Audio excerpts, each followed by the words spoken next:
ጂም ካቪዜል ዘ ፓሽን ኦፍ ዘ ክራይስት የተሰኘው ፊልም ላይ ለመተወን ሲስማማ በመብረቅ እንደሚመታ፣ ትከሻው እንደሚወልቅ፣ እንደሚታመምና ብዙ ጉዳት እንደሚደርስበት አልገመተም ነበር።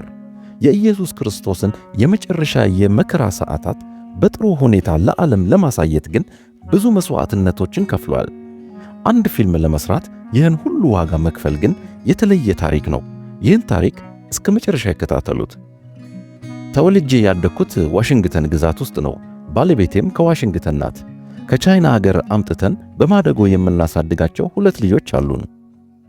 ዘ ፓሽን ኦፍ ዘ ክራይስት የሚለውን ፊልም የመስራት ዕድል ያገኘሁት በአንድ አጋጣሚ እኔና የኔ ኤጀንት ወይም ተወካይ ስቲቭ ከተባለው ከሚል ጊብሰን ረዳት ጋር ሆነን ምሳ እየበላን ሳለ አንድ የፊልም ስክሪፕት ወይም ጽሑፍ ሰጡኝና እስኪ እየው አሉኝ። አየሁትና ጥሩ ስክሪፕት አይደለም የሚል መልስ ሰጠዋቸው። ከ40 ደቂቃ ቆይታ በኋላ የፊልሙ ዋና አዘጋጅ ሚል ጊብሰን መጥቶ ተቀላቀለን። ስለ ፊልሙ ሲነግረን ለ15 ዓመታት ያህል ይህን ፊልም እንድሠራው እግዚአብሔር በልቤ ይህን ሐሳብ ሞልቶታል። እስከ ዛሬም ሳልሠራ የቆየሁት ይህን ፊልም ብሠራው የሚያስከትልብኝን መዘዝ በሚገባ ስለማወቅ ነው አለንና ስለ ኢየሱስ ክርስቶስ ማውራት ጀመረ። የኢየሱስ ክርስቶስንም ገጸ ባህሪ እኔ እንድሠራው እንደሚፈልግ ነገረኝ።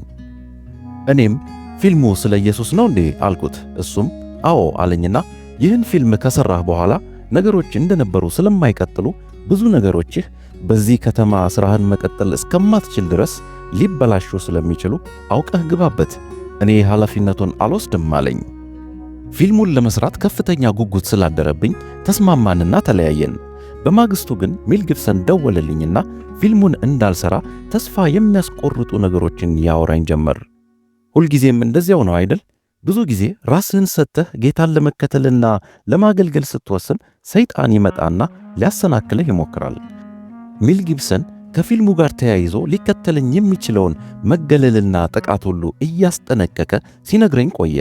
እኔ በሌሎች ፊልሞችም ላይ እተውን ነበርና ትወና ሥራዬ ነው።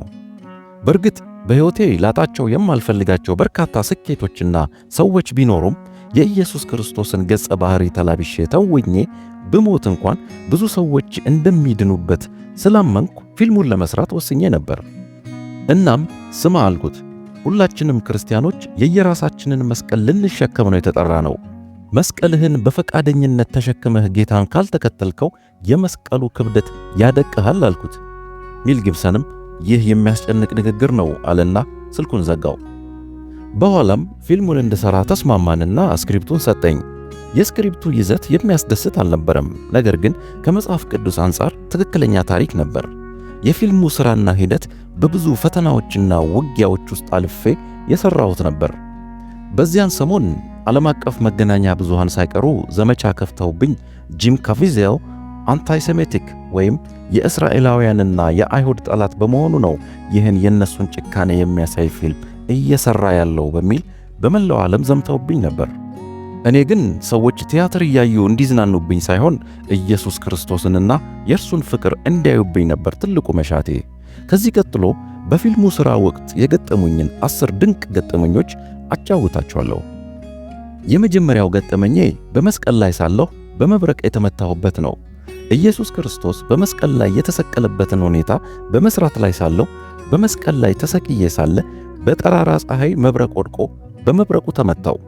በተአምር ግን ልተርፍ ቻልኩ። በዙሪያዬ የነበሩ ሰዎች እንደነገሩኝ ሰውነቴ ሁሉ በብርሃን እንዳንጸባረቀና በዙሪያዬም እሳት እንደነበረ ነግረውኛል። ከካሜራማኖቻችን አንደኛው ከኔ በቅርብ ርቀት ላይ ነበርና ከመብረቁ ኃይል የተነሳ በመሬት ላይ ወድቆ ነበር። ከዚህ በኋላ ከፍተኛ ሕክምና ተደርጎልኝ ልድን ችያለሁ።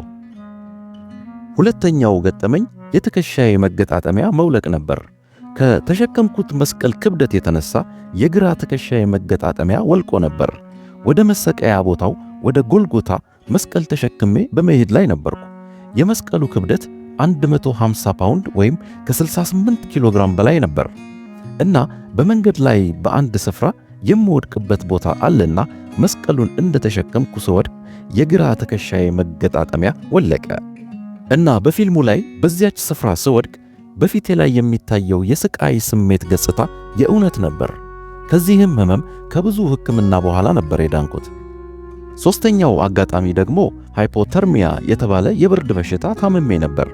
ኢየሱስ ክርስቶስ የሚገረፍበትን ቦታ ስሰራ ከጥቂት እራፊ ጨርቅ በስተቀር አብዛኛው ሰውነቴን ራቁቴን ሆኜ ነበር። ወቅቱ ደግሞ እጅግ ቀዝቃዛ ወቅት ነበርና ለበርካታ ሰዓታት ቀረጻ ካደረግን በኋላ ሰውነቴ ሁሉ ከቁጥጥሬ ውጪ በሆነ ሁኔታ መንቀጥቀጥ ጀመረ። ሰውነቴ ሁሉ ወደ ሰማያዊ ከለር ተቀየረ። ተመርምሬም ሃይፖተርሚያ የተባለ የብርድ በሽታ ተገኝቶብኝ ከሱም ታክሜ ድኛለሁ። አራተኛው ከዚህ ጋር ተያይዞ የገጠመኝ የኒሞኒያ እና የሳምባ ኢንፌክሽን ህመሞች ነበሩ። እነዚህንም በሕክምና ነው የዳንኩት። አምስተኛው ከዚህ ሁሉ የከፋ ህመም የገጠመኝ በልቤ ላይ ነበር። የልብ ህመም ገጥሞኝ ሆስፒታል ከገባው በኋላ ሐኪሙ ለሚል ጊብሰን ጂም ካቪዜል ይህን ፊልም መስራቱን ካላቆመ ለሕይወቱ አስጊ ደረጃ ላይ ደርሷል፣ ሊሞት ይችላል አለው። ሚል ጊብሰንም ወደ እኔ መጣና ምን ይሻላል ፊልሙን መስራትህን ታቋርጣለህ ወይስ ትቀጥላለህ ብሎ ጠየቀኝ። እኔም በሕይወት ብኖርም ብሞትም ይህ ጉዳይ በእኔና በእግዚአብሔር መካከል ያለ ጉዳይ ነው። እኔ ብሞት እንኳ ሰዎች ይህን ፊልም አይተው ሊድኑ ይችላሉና መስራቴን ቀጥላለሁ ብየው ፊልሙን በእግዚአብሔር እርዳታ ልጨርስ ችያለሁ። ሌላው ስድስተኛው አጋጣሚ ኢየሱስ ክርስቶስ የተገረፈበትን ቦታ እየሰራው በነበረበት ጊዜ የተከሰተ ሲሆን ይህም አንዲት መግረፊያ የእውነት ጀርባዬ ላይ አርፋብኝ በጀርባዬ ላይ 14 ኢንች ርዝመት ያለው ቁስል የፈጠረችብኝ አጋጣሚ ነበር። በፊልም ላይ ሁላችሁም እንደምታውቁት ግርፊያው የእውነት አይደለም። በእኔ ሰውነትና በጅራፉ መካከል ቀጭን የብረት መከለያ ተደርጎ ነበር የምገረፈው። የእውነት የተገረፈልን ኢየሱስ ክርስቶስ ራሱ ነው። እኔ ስገረፍ ግን አንዲት መግረፊያ ከብረቱ አልፋ ታጥፋ መታ ጀርባዬ ላይ ባረፈችብኝ ጊዜ የተሰማኝ ሕመም የጌታ ስቃይ ምን ያህል አሰቃቂ እንደሆነ አስረድታኛለች። ሰባተኛው ልነግራችሁ የምፈልገው የኢየሱስ ክርስቶስን መከራና ስቃይ በፊልም ለማሳየት በዚህ ሁሉ ተግዳሮት ውስጥ ሳልፍ ከክብደቴ 40 ፓውንድ ወይም ከ18 ኪሎ ግራም በላይ ክብደት ቀንሼ ነበር። በዚህም የእውነት ስለ ኃጢአታችን የደቀቀው ኢየሱስ ክርስቶስ በሰውነቱ ምን ያህል እንደተጎዳ መገመት ትችላላችሁ። ስምንተኛው ድንቅ አጋጣሚ በፊልሙ ላይ እንደምትመለከቱት 3 ጥንታዊ ቋንቋዎችን ማለትም አረማይክ፣ ላቲንና የዕብራይስጥ ቋንቋዎችን መናገር መቻል ነበረብኝና ሌት ተቀን ተምሬና ተለማምጄ 3ቱንም ቋንቋዎች መናገር ችያለሁ። መናገር ብቻ ሳይሆን የቋንቋዎቹን ተናጋሪዎች አይነት የንግግር ቅላጼ ለማምጣት ያላሰለሰ ጥረት አድርጌያለሁ። ይህም ተሳክቶልኝ በፊልሙ ተወዳጅነት ላይ የራሱ የሆነ አስተዋጽኦ አድርጓል ብዬ አምናለሁ። 9ኛው የሆነው ነገር በሆሊውድ የደረሰብኝ መገለል ነው። ቀደም ሲል እንደነገርኳችሁ ሚል ጊብሰን ይህን የኢየሱስ ክርስቶስን ፊልም ከሰራው በኋላ ነገሮች እንደነበሩ እንደማይቀጥሉ አስጠንቅቆኝ እንደነበረ ነግሬያቸዋለሁ። እንደዚያው ነው የሆነው። በሆሊውድ ፊልሞች ላይ እንዳልሳተፍ ከፍተኛ መገለል ደረሰብኝ። በዚህ ግን አንድም ቀን ጸጽቶኝ አያውቅም። በምድር ሁሉ ላይ ታዋቂ ሆኜ በመንግሥተ ሰማያት የማልታወቅ ሰው ከመሆን ይልቅ በምድር ሁሉ ላይ የተረሳው ሰው ሆኜ ስሜ ግን በመንግሥተ ሰማያት የተመዘገበልኝ ሰው መሆንን እመርጣለሁና። 10ኛውና የመጨረሻው የማካፈላችሁ ፊልሙን መስራት ከጀመርኩበት ጊዜ አንስቶ እስከ መጨረሻው ድረስ በጾምና በጸሎት በየቀኑ በእግዚአብሔር ፊት እጸልይ እንደነበረ ነው።